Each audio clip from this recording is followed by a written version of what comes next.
একজন Russian model Bangladesh আসলেন রূপপুর পারমাণবিক বিদ্যুৎ কেন্দ্রের দোভাষী হিসাবে।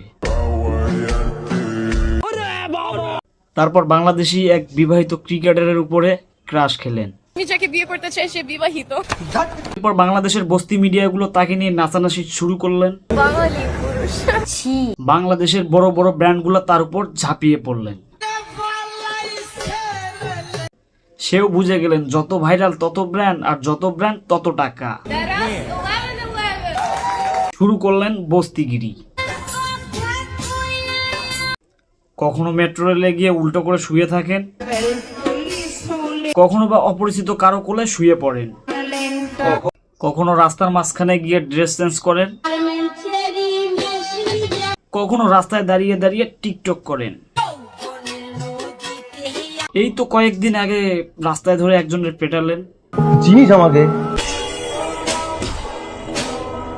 আর এই মুরব্বি তার গায়ে পানি ছেটালেন। আর এইসব দেখার পর থেকে জনগণ তাকে দেশ থেকে চলে যেতে বললেন।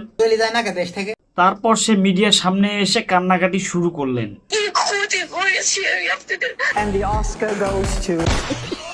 এই কান্না শোনার পর আমার পানি চলে আসে, কিন্তু চোখে না।